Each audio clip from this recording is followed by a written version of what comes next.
If you're looking for something that can help you fly more smoothly, the simple answer would be just practice and get more time on the sticks, because that's ultimately the way to improve your flying skills. But there is one setting that I often change that really can make an instant difference. And this is something that I found to be helpful on several of my quads, but was even more apparent when I started flying tiny whoops, because I was flying indoors where space is much more limited than flying outdoors, so if you don't fly smoothly, you're likely going to crash a lot more. Hey everyone, it's Mark with Create and Kaptivate, and in this video I'm going to show you the one setting that I change on almost all my FPV quads just to help me fly more smoothly. So first off, I think one of the major factors in flying smoothly is precise throttle control.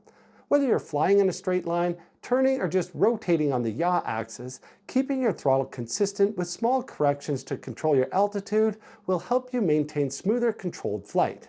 So the setting I'm talking about is the throttle expo, which actually involves two settings, the throttle expo and the throttle mid, which can be adjusted from the PID tuning settings in Betaflight.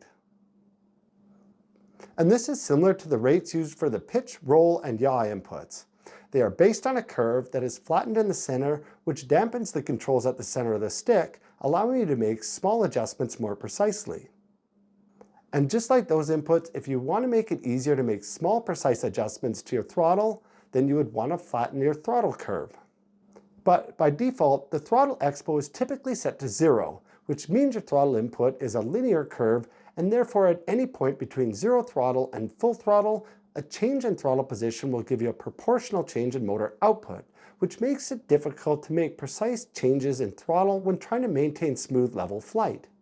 So by adding some expo to your throttle input, you can flatten out the throttle curve, and I find going all the way up to 0.5 is a good starting point, and then I might reduce it from there if I feel the throttle isn't responsive enough. But you want to take that one step further, because the throttle expo will have an effect on the throttle position specified by the throttle mid.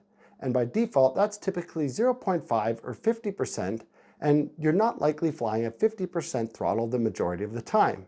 In fact, I find it varies quite significantly depending on what I'm flying. Like a freestyle quad with open props might be somewhere between 20 and 30%, whereas a Cinewhoop might be around 40%. And that's where the throttle mid setting comes into play. If you adjust that closer to the throttle position you're mostly flying at, that will flatten the throttle curve at that point, in turn giving you more precise throttle control in the range you're normally flying. So in order to find the throttle mid setting, I typically have my throttle position showing on my OSD, and from that I can see where my throttle is when I'm just cruising around, but also I like to see how much throttle I need just to maintain a hover. And then I'll set my throttle mid to somewhere between those 2 points. And I don't find it has to be super precise, just somewhere in that general area.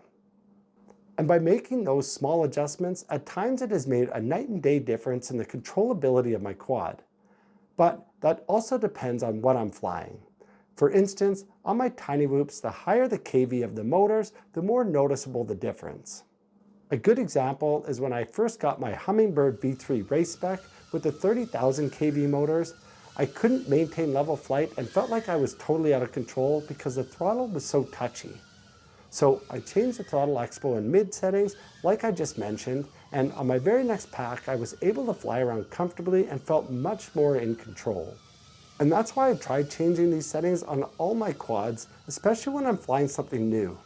I usually try flying at first without any throttle expo, and then try flying with it to see which feels better. And most often it just feels better once I've added some expo to the throttle input. It's a small, simple change, but potentially very helpful. And maybe it'll help you fly more smoothly. Anyways, I hope you enjoyed this video. That's all I have. Thanks for watching, and I'll see you on the next one.